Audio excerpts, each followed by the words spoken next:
Version. And it says this, verse 133 says, order my steps in thy word, and let not any iniquity have dominion over me. Can we read that together?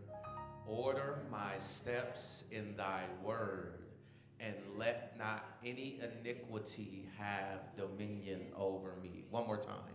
Order my steps in thy word, and let not any iniquity have dominion over me. Verse 134. Deliver me from the oppression of man, so will I keep thy precepts. One more time. Deliver me from the oppression of man, so will I keep thy precepts. One more time. Deliver me from the oppression of man, so will I keep thy precepts. One more time, we'll back up to verse 133, where we're going to take majority of our focus, where it says, order my steps in thy word. Order my steps in thy word, and let not any iniquity have dominion over me. Would you do me a favor? If you're online, type it in the comments. If you're in person, find somebody around you and say, neighbor, I'm under direct order.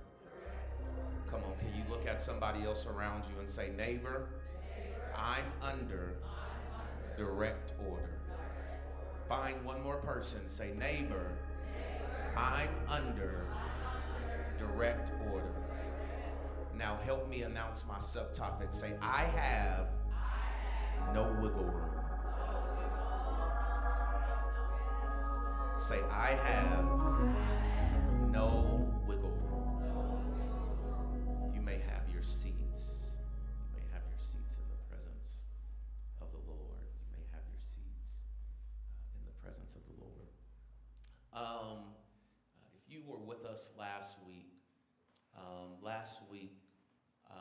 we also came from Psalm 119, and we pretty much focused on how the word is a lamp unto our feet and a light unto our pathway. Okay, we talked about darkness. We talked about how we are in a culture of much darkness that is around us. And this week, the Lord kept us in Psalm 119 and told us that we need to talk about being under direct order. One more time, somebody say, I'm under direct order. All right. So let me kind of set foundation just a little bit. There is such a thing called law and order. I said there is such a thing called law and order. Now, I know most of you are probably going to SVU, okay? But I'm not necessarily talking about SVU this morning. Believe it or not, the whole concept of SVU, or even the whole concept of law and order, came from what we have in the natural, which is law and order, okay? Law, by definition, is the body of written rules, statutes, regulations, judicial decisions, legal procedures, and principles that define rights, duties, crimes, punishments, and the methods for adjudicating disputes. Okay? A law, I'll say it again, is the body of written rules, statutes, regulations, judicial decisions, legal procedures, and principles that define rights, duties, crimes, punishments, and the methods of adjudicating disputes. Law is institutional and procedural. Okay? I said law is institutional and procedural. Legislation, courts, prosecutors, defense counsel, evidentiary rules, due process, and constitutional protections are all examples of institutional and procedural. Now, order. Order, by definition, is the social condition of public safety, stability, and predictability. Okay? It's the social condition of public safety, stability, and predictability. Absence of violent crime, disorder, or social chaos. Order is the outcome law and other institutions seeks to achieve. Okay? Order is the outcome that law or other institutions seek to achieve. People feel safe when there is order. Public spaces function when there is order. And norms are enforced when there is order. Think about it this way. Law is the instrument and order is the objective. Okay? Law is the instrument and order is the objective.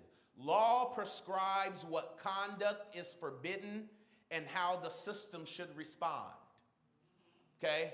I want y'all to listen to this closely. Law prescribes what conduct is forbidden and how the system should respond. Order is the practical effect when laws are applied successfully. Okay? Order is the practical effect when laws are applied successfully. Law is backward-looking and deliberative. Order is forward-looking and pragmatic. Okay? Don't want you to miss this. Law is backward-looking and deliberative, while order is forward-looking and pragmatic. But the reality is that there's a difference between legislation and enforcement. I said there is a difference between legislation and enforcement. A well-drafted criminal statute or a law is meaningless without effective enforcement strategies, which is order. Okay? A well-drafted criminal statute, which is law, is meaningless. It means nothing without effective enforcement strategies, which is order. What good is it to be written and not be enforced? I'll say it again. What good is it to be written and not be enforced? I'm taking my time to lay foundation, and then we're going to move quickly. What good is it to be written and not be enforced? Might I suggest to you that this is our current reality? We are living in a culture where darkness and chaos are the norm, and light and order seem to be scarce. I said we are living in a culture where darkness and chaos seem to be the norm, and light and order seems to be scarce. It seems like more people want to do the wrong thing than do the right thing. I said it seems like more people want to do the wrong thing than do the right thing.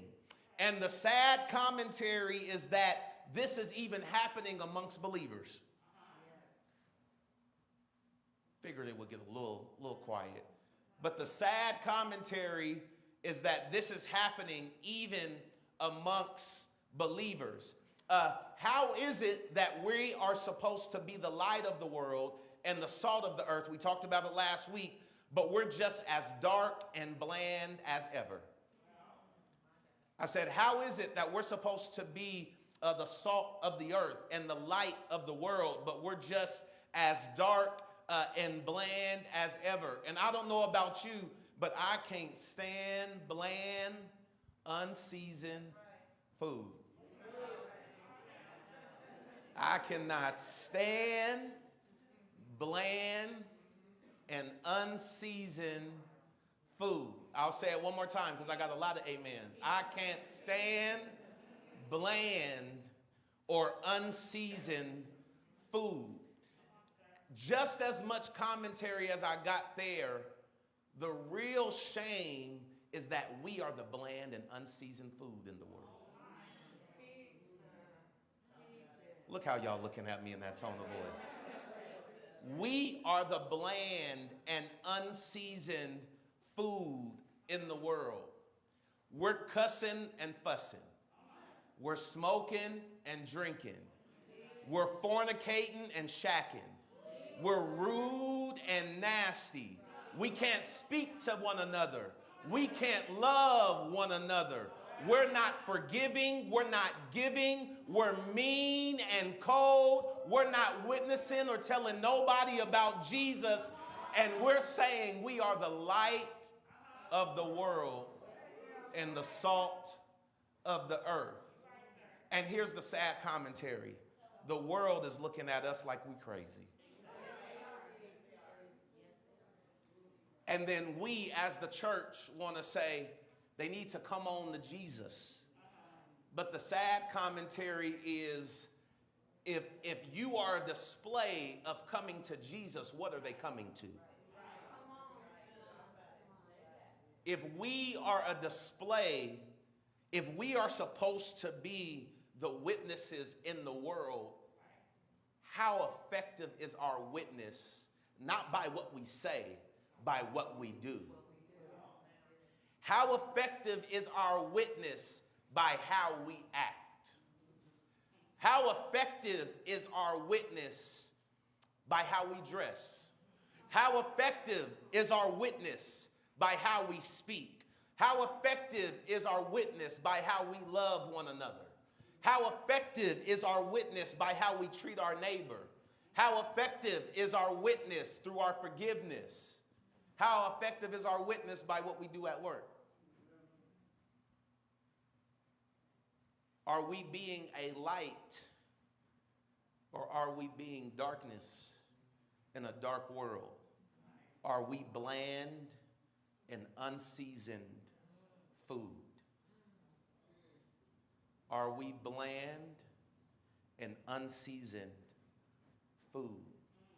Now, I don't know how much of you spend time in the kitchen, but oftentimes you can tell if something is bland even before you eat it. If you pay attention, there's a certain look that it has if it's seasoned well. There's a certain aura that it has if it's seasoned well. There's a certain aroma that it has if it's seasoned well. I can tell if you seasoned your chicken by what the house smells like when I walk in. I can tell how much salt you may have used. I can tell if you're using herbs and spices.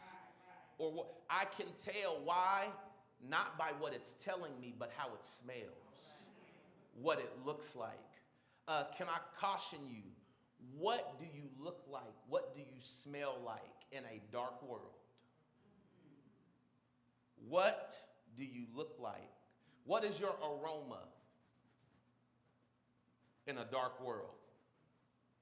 Not talking about your scents and perfumes, because you can smell good and still be dirty.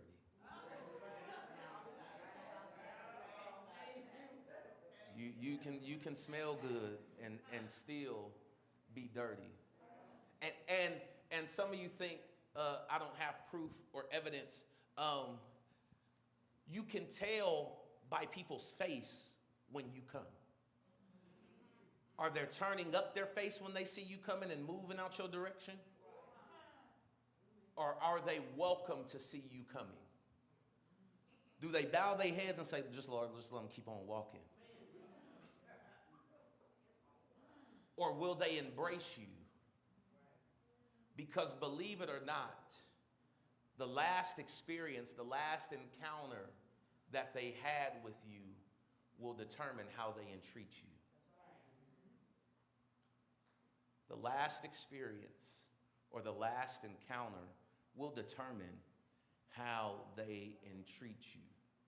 So I don't want you to answer out loud, but are you bland and unseasoned in a world where we should be light and salt?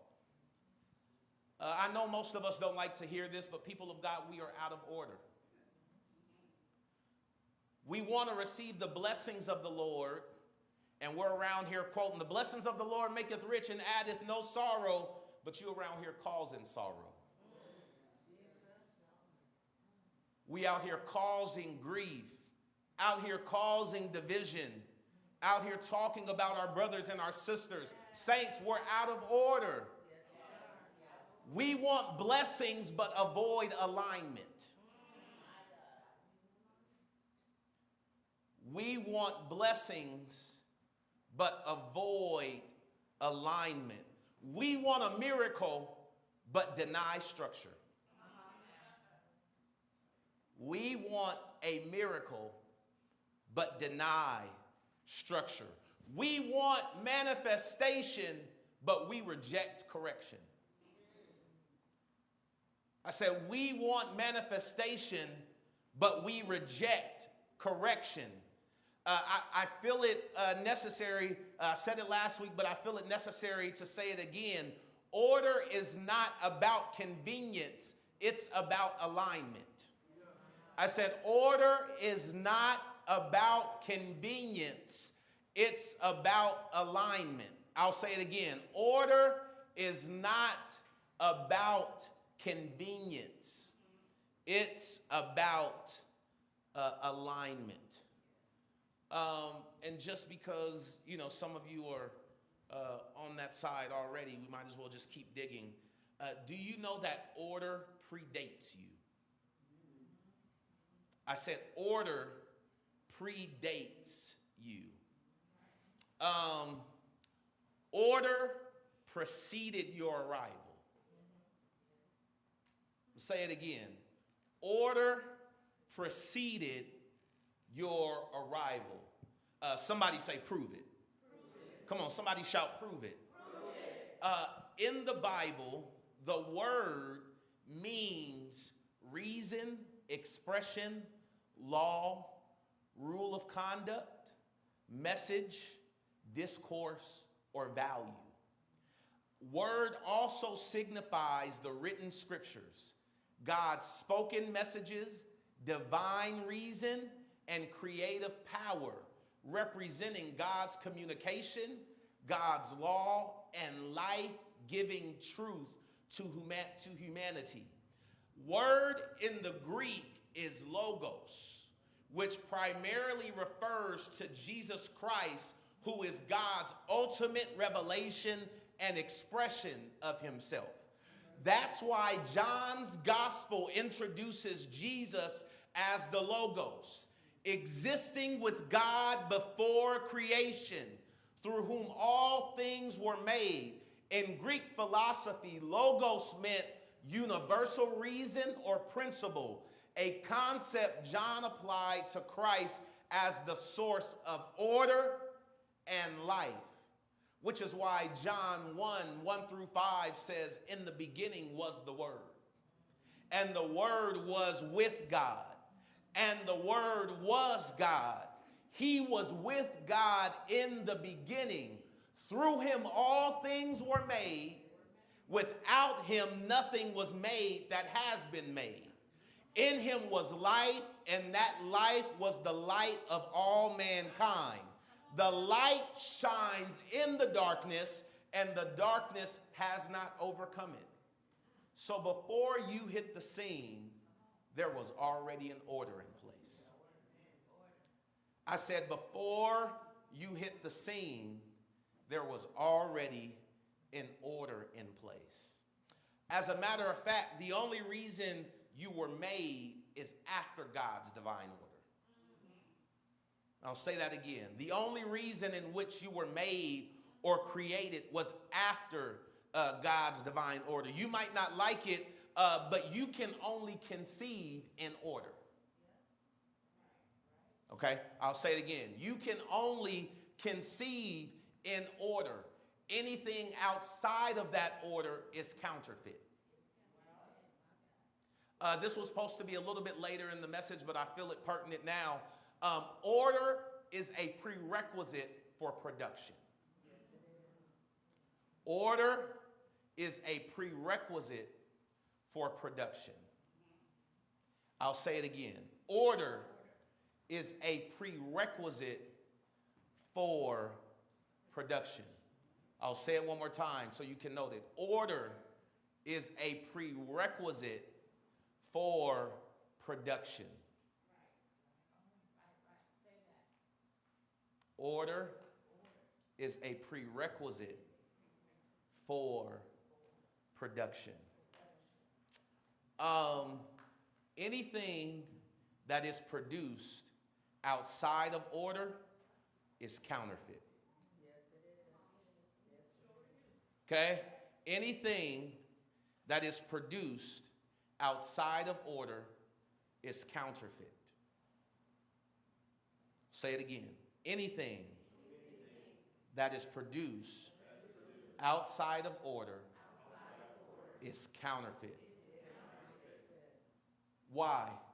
Because it avoided the process. Okay? If it is not in order or produced in order, it is counterfeit because it avoided the process. Everybody wants to create an alternative of the real thing. I said everybody wants to create an alternative of the real thing. I don't know about you, but I don't want no fake nothing. Because it's just an imitation. I said, I don't want fake anything because it's just an imitation. Why does everybody want to be repeats instead of being an original? I said, why does everybody want to be repeats instead of being an original? Don't you know that even if you're copying somebody else, the only best you can be is second best? Because they're original. And you're a repeat or you're an imitation. Why would you want to be second best when you can be first? I said, why would you want to be second best when you can be first? It's fake. You don't even talk like that. Fake. You don't even look like that. Fake. Can I tell you a secret? Can I tell you what's causing it? It's the environment. I said it's the environment. It's the environments we're putting ourselves in. We're putting ourselves in places where order is not a mandate and it's not enforced. Okay? I'll say it again. We are putting ourselves in environments where order is not mandated and it is not enforced. So now it has become normal to be out of order. Now it feels better to be out of order. Now there aren't even any red flags with people being out of order. Let me give you an example. Instead of enforcing, now it is our expectation that we need to rewrite the law. Okay, it's high level, but some of you should be catching it. Now we don't want to enforce it. The commentary or the discussion is, let's rewrite the law. The law that has already given us success, let's rewrite it because something is wrong with the law and not wrong with us. Something is wrong with the law and not wrong with us. It's shown itself to have success for a number of years, but now we need to reevaluate it instead of reevaluating us. It's out of order. and it's become the normal. Now, here's where I need you to lock in. Because to be out of order means you lack production. Okay? I know some of y'all, I'm going to prove it. But to be out of order means you lack production. So not only are you out of place, or not only are you out of alignment, not only are you out of order, but rather you realize it or not, you've succumbed to a cycle of no production. Because anything out of order cannot produce. Nothing is getting done. Nothing is getting finished. And you're going round and round in the same circle and cycle because I'm out of order. I haven't even tested the theory, so I can't give you an accurate timeline or description. But I would advise you don't want to drive a car too long that's out of alignment. I said you don't want to drive a car too long that's out of alignment because something is going to be off. You're more prone to accidents when you're out of alignment. Okay? I need you to hear what I'm saying in the spirit. You are more prone to accidents when you are out of alignment. You are more prone to accidents when you are out of alignment. You are more prone to crashing when you are out of order.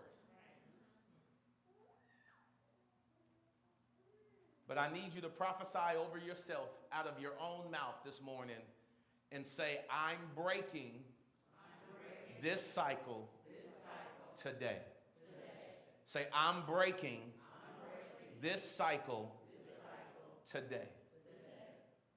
No more stalling, no more hesitating, no more procrastination.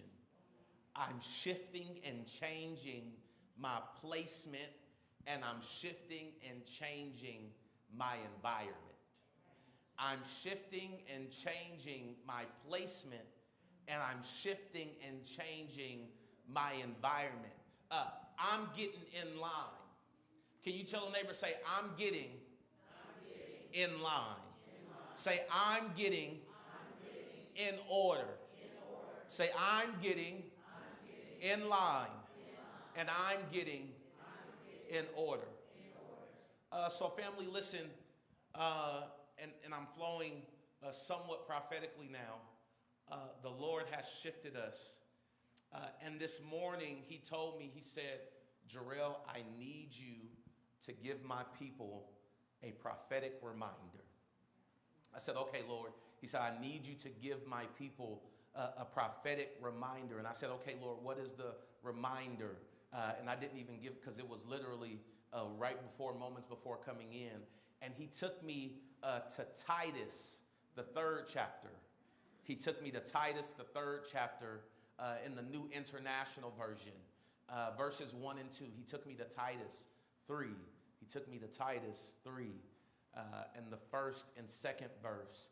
And he said, and I'll just read it because it's verbatim. He says, remind the people to be subject to rulers and authorities, to be obedient, to be ready to do whatever is good, to slander no one, to be peaceable and considerate, and always to be gentle toward everyone.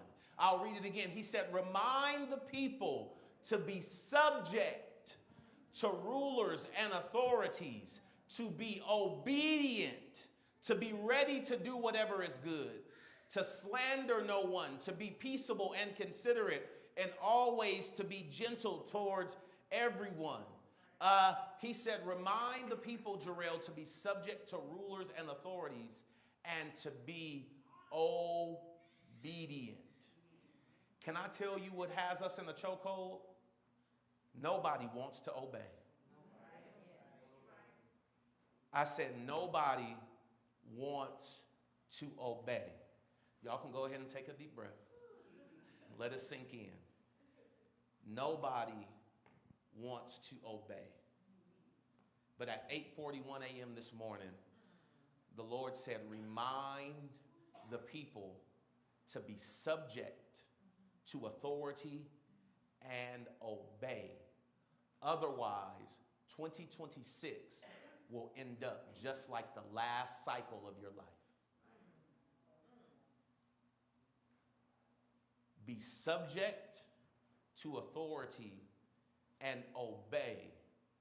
Otherwise, 2026 and subsequent years will end up just like the last cycle of your life. And promises that he made will continue to be on hold. Because here's the reality. I talked about it, I think, a few weeks ago when we said we are in judgment. The reality is this. Majority of the things that are on hold is not because God didn't make a promise. It's because we've been out of alignment. Majority of the reason things have been on hold is not because God isn't God. It's because we've been out of order. We've been out of place. And production can't happen when things are not in order. I said production can't happen when things are not in order.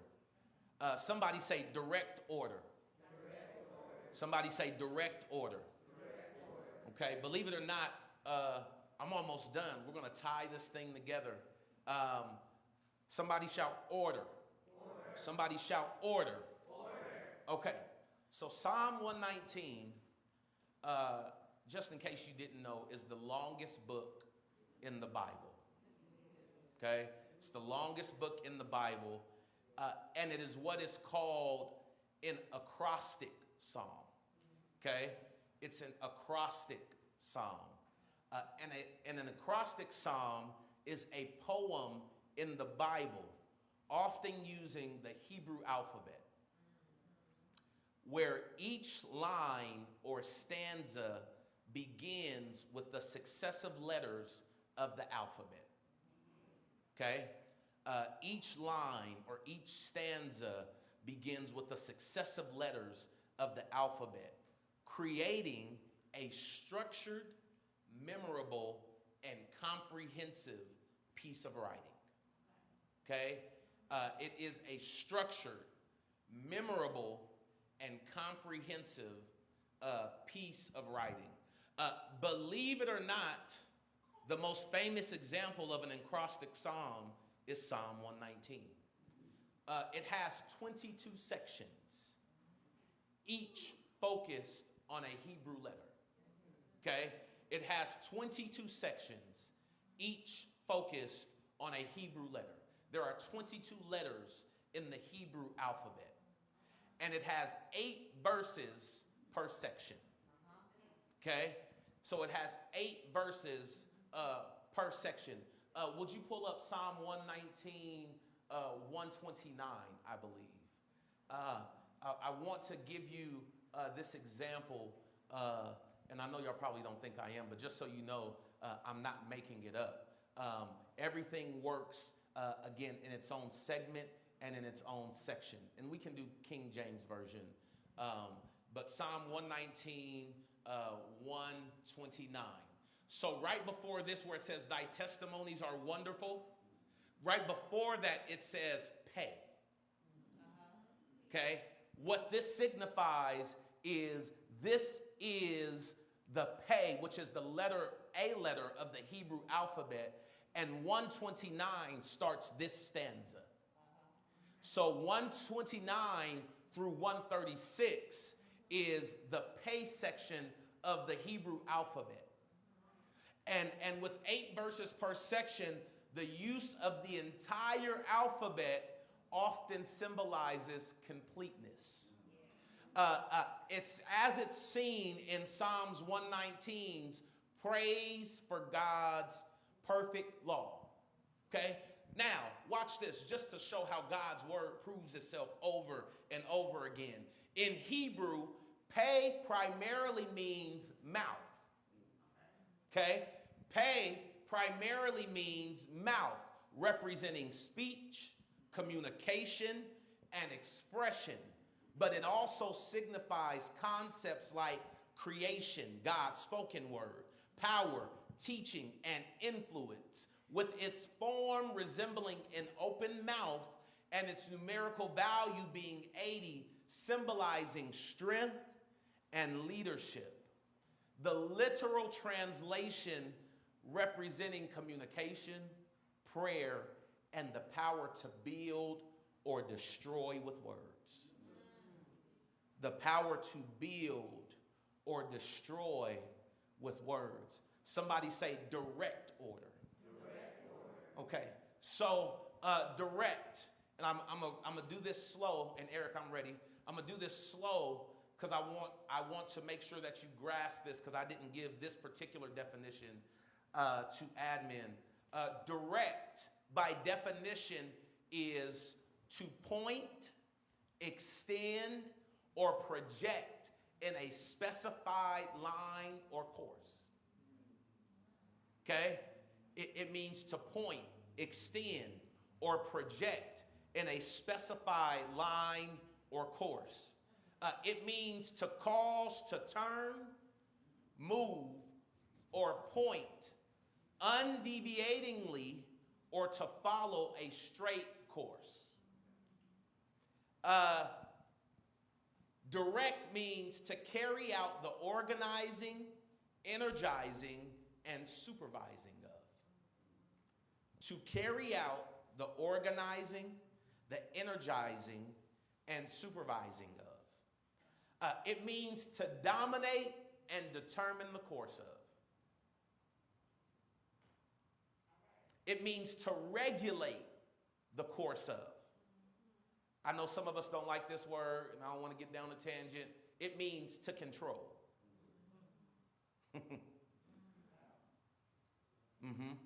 To regulate the course of. That means you can't regulate your own course. Somebody else is controlling your course. I ain't gonna meddle with y'all today. It means to guide, tell, or show a person the way to a place. Lastly, it means going in a straight line towards somewhere or someone without stopping or changing direction. Say it again. Going in a straight line towards somewhere or someone without stopping or changing direction. Order is an authoritative command, direction, or instruction. Order is also the disposition of things following one after another, as in space or time. It's a succession or a sequence. It's a succession or a sequence. It is a succession or a sequence. I don't have enough time to dig it out, but isn't it amazing that there is order in order? Order, by definition, is a succession or a sequence. That means success is in order.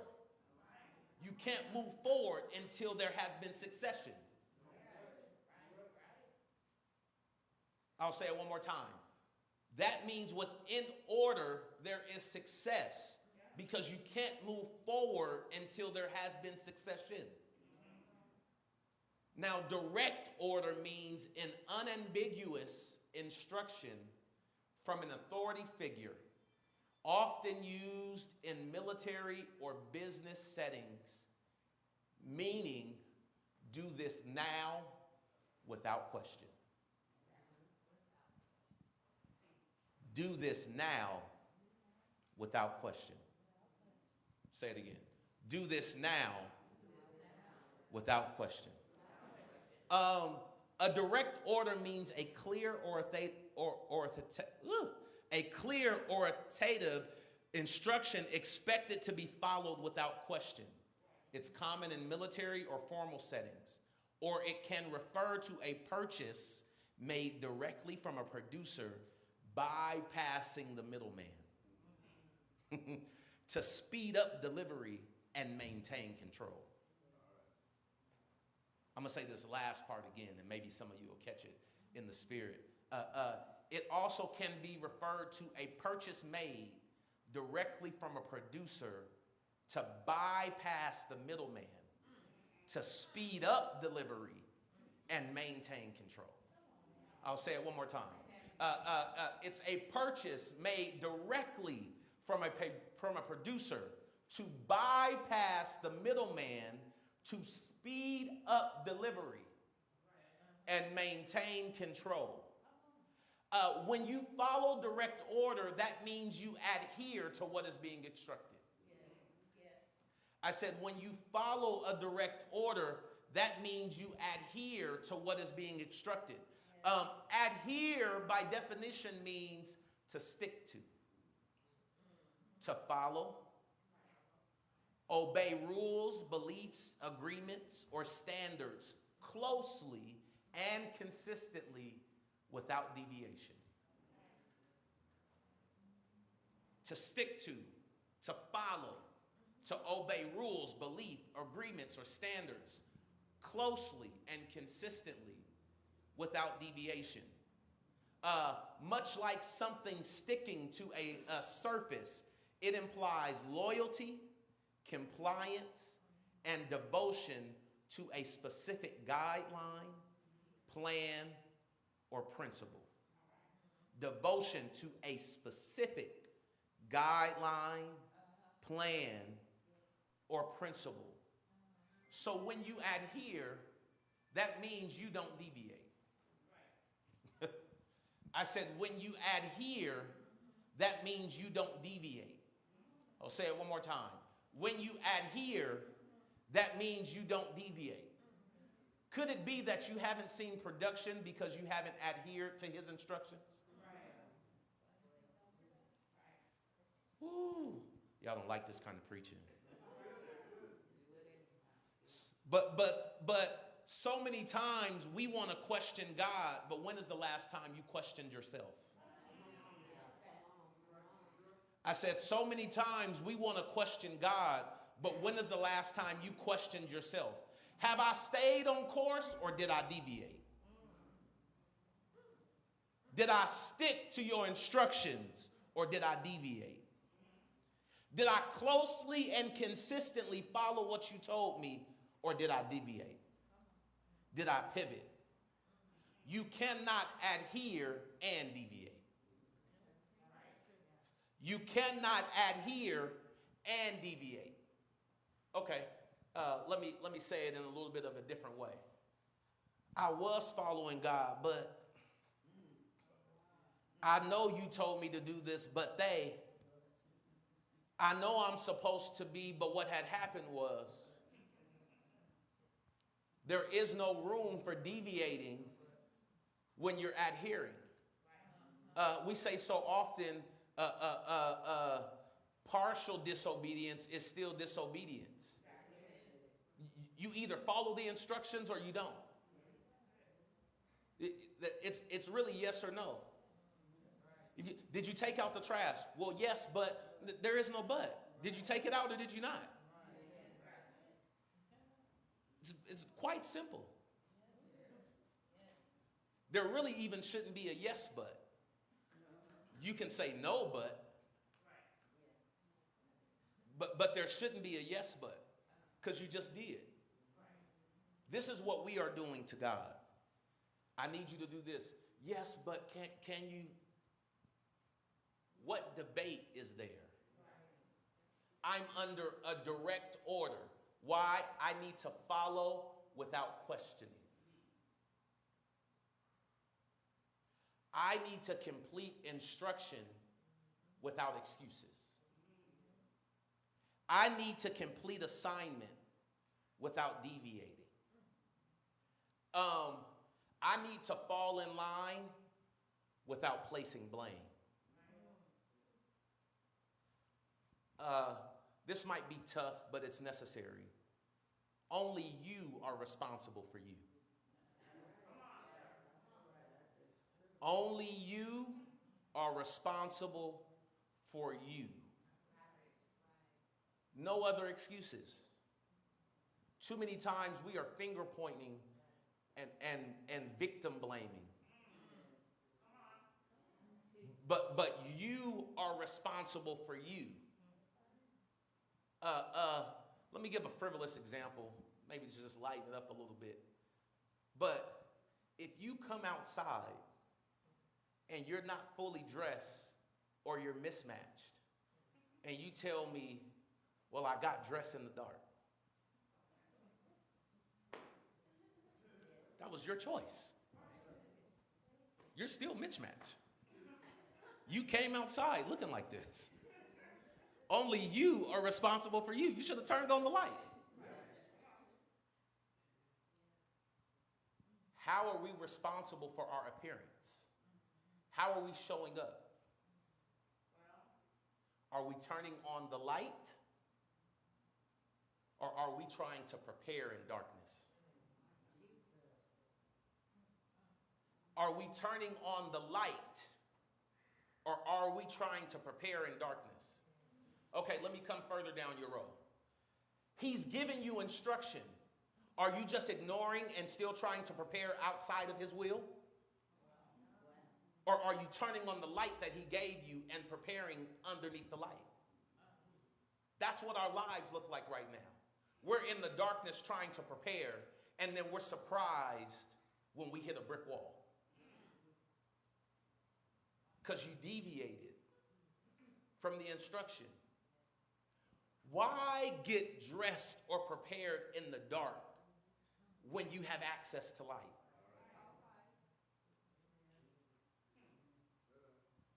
Doesn't that sound wild? Why get dressed in the dark?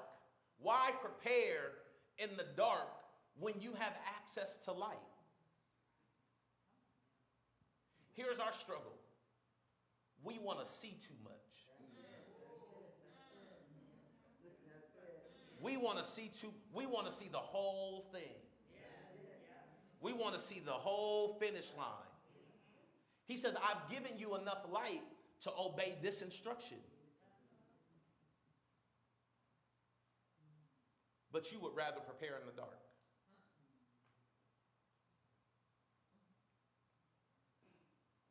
I'll paint another picture and I'll soon be done. Why would you walk into your house, your apartment, wherever you're staying, and walk in darkness when the light bill has been paid?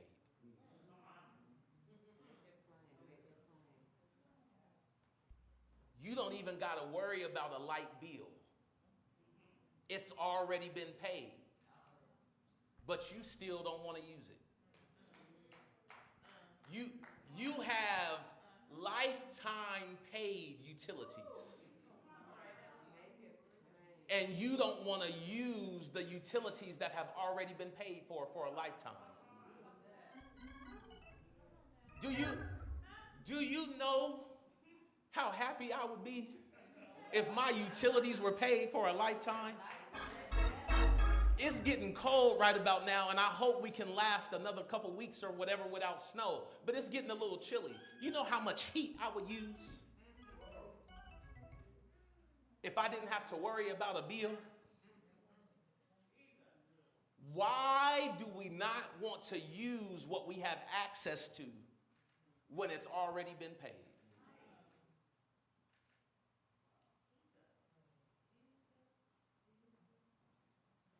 Because we want to turn the thermometer on the way we want to turn it on. It's a light switch and not a light button. So we don't want to turn it on. You see how crazy that sounds? Because you want to do it the way you want to do it. So now I'm not going to use it at all because I want to flip the switch instead of turn it. What does it matter? It's still light. So you're going to keep making mistakes and keep tripping and keep falling and keep coming outside looking crazy and keep running into brick walls because you want to do it your way? I'm under direct order. Order my steps in your word. We already explained word. Jesus, logos. Jesus is the living word. And we already broke down what it means, the Hebrew letter, mouth. So when he opens his mouth to give you instruction, why not follow it? I was intentional in breaking down Psalm 119 because can you see the careful consideration in it? It's a simple scripture, but that is confirmed over and over and over again, even in the way it was created. And all that careful consideration, and we still won't follow.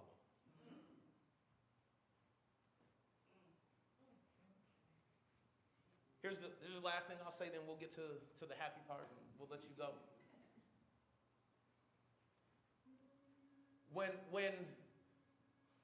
When things are in order and you're following a direct order, there's no wiggle room, right? You have to fall in line. If you deviate from being in line, then you now delay your production. You now delay essentially what you're supposed to get. Straight is the way, narrow. We can't do it the way we want to do it and then expect to get his results. Here's what I want to say. God will never go against his word. I have to say it the way he told me to say it, so please don't be offended. You are not that special for him to go against his word.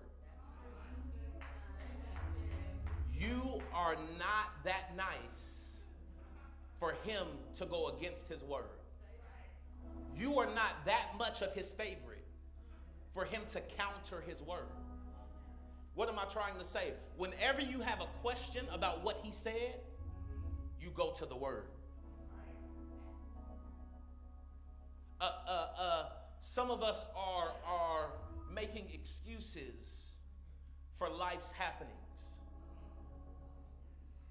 I don't want to go to church. I'm too tired. It's too much. Where in his word do you see that he makes allowances for when and how we are to fellowship with one another? I can serve God, but I don't need to go into the church. Where do you find that in his word? I got a relationship with him, but I don't do y'all. Where do you find that at? If anything, you find the exact opposite. He sat at a table with people he knew would betray him, but still fed them. There was still, even the whole, even the root word in communion, it's community, it's coming together. Where do you see that you can be isolated or you can be separate and that's okay with him? Not completely in context, but scripture's like, it is good that man would not be alone. He never okays isolation. As a matter of fact, everywhere that I see in scripture, he gives warning before he stepped away. He was going to the wilderness to pray and said, I need y'all to keep watch while I go tuck away. What I'm trying to tell you is, even in prophetic words, try to you have to prove or try a word by the word. That helps in this day with so much frivolous prophecy and things. He's never going to communicate something to you out of his mouth or his mouthpiece that goes against the word. If it cannot be founded in scripture, don't take it to the bank. Don't cash it. Because I don't know what order it's coming from, but it's not his order. We're getting ready to go, and I know we dealt with a psalm, but here's how I want to encourage you. And I'm just going to reference it. Everyone stand to your feet. We're done. I've said often that order precedes production, but direct order precedes production and acceleration. If I had to call on an example, I would go to Genesis, the 6th chapter. Somewhere around verse 14, where there was instruction given for Noah to build an ark. But it wasn't frivolous instruction. It was specific instruction. Can we reference it? Can we pull it up on the screen? Genesis 6:14. It's frozen. Genesis 6:14. He says, NIV version says, I need you to go get some cypress wood. So he was specific in the type of wood you needed. If you read the King James Version, he would say gopher wood, I believe. So he was specific with the type of wood in which to build. And then he started going into dimensions. He said, I need the ark to be this long and this wide and this high. I need you to put the windows here. I need you to put this here. It was direct order. It wasn't meant for Noah to question why you need it this high, why you need it this wide, why you need it this long. I'm giving you specific instruction.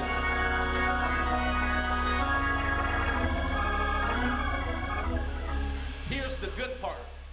He did all of that. And then after he gave all that instruction, he said, and then I'm going to need you to take an animal, 2 of each kind. And I'm going to need you to put your wife and your family and put all of that, because there is a flood coming. And by following this instruction, you will be protected. By following this instruction, you will be protected. What am I trying to tell you? You don't have wiggle room to negotiate with God. You just need to follow the specificity of his instructions, knowing that it's going to pay off. Can you look at somebody next to you and say, following direct orders will always pay off? Come on, tell them, say, following direct orders will always pay off. Tell one more neighbor, say, following direct orders will always pay off.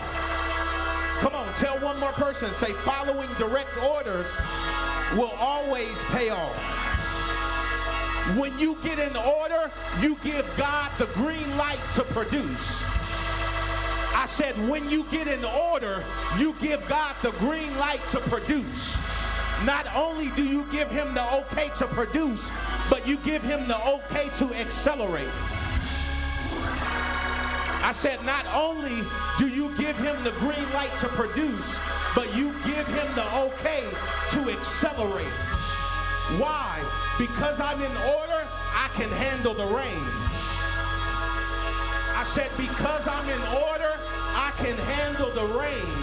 Because I'm in order, I can handle the flood.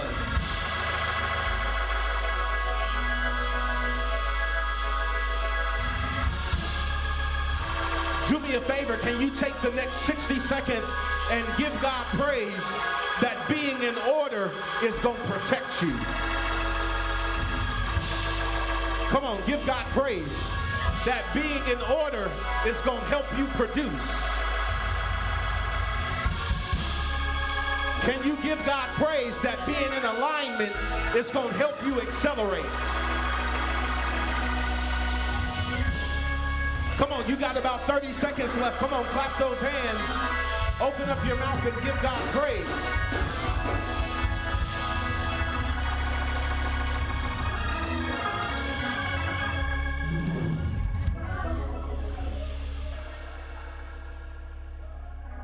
We're getting ready. We're getting ready to move, but here is what I need you to understand. I broke down direct and I broke down order earlier. And when I was defining direct, it's to point in a specific direction, going somewhere. I told you earlier when I was breaking down law and order that while law is backward looking, that order is forward looking. Can I tell you, he's trying to get things in order for your future. He's trying to get you in alignment for your future. Somebody or something that calls you to order is not for your right now. It's for your future. And so many of us are, and I'm going to say this, but I don't mean it derogatorily, to be derogatory. So many of us are so ignorant that we think order is for present. Order is for future. Because if you don't get in alignment now, you won't go anywhere. If you don't get things in order now, you won't have much of a future. I'll use this because I do consulting and things of that nature, and I work on a numerous amount of projects. Anybody that knows me specifically in business, I am very strong on foundation, order, system, processes, and procedures. Not for now, for future. Because if you set the right foundation now, your acceleration can take off. Because I can now go into any door because I'm prepared. I now can navigate anything because I'm prepared. I was talking to my brother, and I know he won't mind. We were talking through some business things when he was around for the holiday, and I was like, "Hey, have you heard of an EPK?" And he's like, "No, we'll kind of explain what that." I said, "Well, it's an electronic press kit," and I said, "Normally it's used in the music world, but it can be used in fashion and so many other things." I said, "Because what happens is it's like a digital business card, but it's a full kit. I don't got to explain to you what I do. I just give you the link and you go see what I do." What does that mean? It's a level of preparation. Once that's done right, I don't even got to speak for myself. Just go check my stats. Go look and see what I've done. Go look at my resume. Go look at the things that I've been a part of. Why? And then there's no door that is untouched. You have a business card? Here you go. You got a resume? It's all right here. What have you done? This will answer all the questions you got. Because my foundation is secure. And here's the thing, and this is prophetic. Once foundation is set, it can go before you, even before you arrive. It can go before you, even before you arrive. I can book a job overseas by them checking my digital resume before I even get there. What I'm trying to tell you is order is not for your present. It's for your future. It's forward looking. You put yourself in line and in position. You now prepare yourself to be able to do anything. I think we were offline by then, but last week we talked about a pivot. And the amazing thing is before you can pivot, you got to be in position. I said before you can pivot, you got to be in position. Because there is no pivoting without position. I said there is no pivoting without position. And really, it's amazing because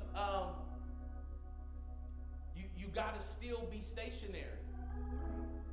You can't switch your position when it's time to pivot. I won't mail y'all, that's basketball days.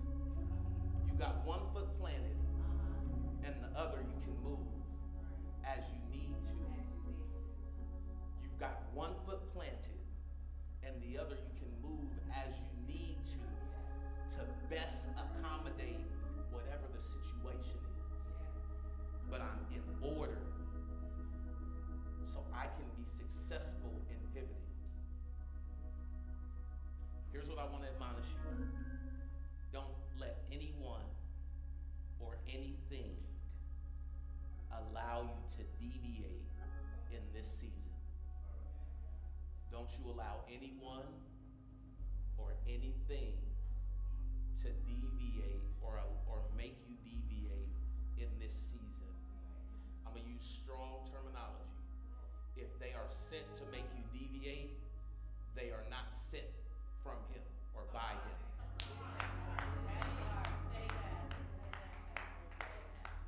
If they are sent to make you deviate from what God has told you to do, they are not sent from him or by him. Quit making excuses for people and things. It's a little bit of everywhere. I'm just telling you, even workplace and conversations that I've had with friends, and on whether it's relationship, whether it's business, whether it's whatever. Now people are having conversations about what unequally yoked really means. How do we want to make concessions for what is order? All right. We don't want to have that conversation. It's a hard road. Let's go to the biblical context of what that even means. When you put the yoke on the oxen, you put one on the stronger, and then the other was connected to the weaker, so that way there could be a direction. And I don't mean this to cast aspersion. I'm just telling you what I heard and what I see. There's now more women trying to navigate for unequally yoked with men. But if the man is supposed to be leading and navigating, the woman is not supposed to be the lead oxen and navigating the weaker one. That's out of order.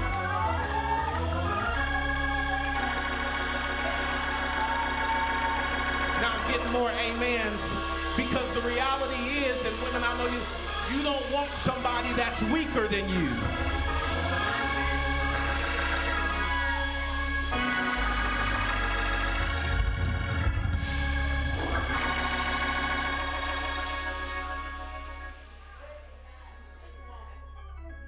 It's out of order.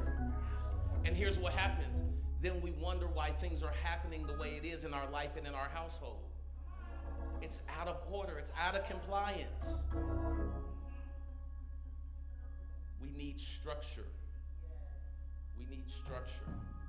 We need alignment. I'm done meddling with y'all for the day. But make sure that you are in and under direct order. To submit means to come under. You can't see the full thing. You were never meant to see the full thing. The reality is, even if you saw it, you couldn't handle it. So some of us are complaining, Lord, would you just show me everything? He said, if I gave you a quarter, you would collapse. That's even with success. Get things in order. What does your financial portfolio look like? What do your accounts look like? See, here's what, and I promise I'm done. So many of us who are church-minded come in and want to be offended and whatever, talking about order, when the Lord gave the word to Bishop talking about divine order, God's order. That's not just in the house. Now, the house is a part of it, but that's for your personal life.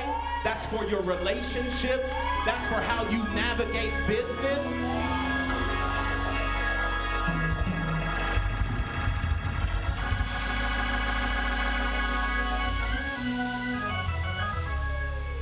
So many of us get squeamish. They just want control. That's part of direct. I'll say it in another way. I was telling somebody this week, I don't know when the Lord is going to allow me to preach it, but it's been prepared for a while. Majority of us are control freaks. We can't get to where we need to get to because we want control. We got to control it. It got to be our way. And that's why we are in the way. Because we want it our way. Tell your neighbor, say, don't be a control freak. It was even hard for y'all to say. We have to let God have the steering wheel and to navigate our lives. We say it in a different way. You wouldn't want to follow a GPS that was unsure. If it kept recalculating time every other second, you don't even know what you're doing. Is it this or not? Is this road open or not? How long it's going to take me to get there? You would get frustrated. And the reality is you don't even know the way to get there. You don't know what's ahead. There might be an accident. There might be a detour. There might be a closed road. And the GPS takes all of those things into consideration so that when it's navigating you, not only to get you there quicker, but to get you there safely. Yeah. Following direct order will not only ensure acceleration, it will ensure safety. So you're not damaged when you get to the destination. Hear what I'm saying? So you're not damaged when you get to the destination. What good is it to go on vacation and you got a broken leg and a broken arm? I can't jump in the blue water. I'm limited. I got there, but now I'm limited in what I can do once I am there. One last time, and I promise I'm done. Just tell your neighbor, follow direct order. Follow direction.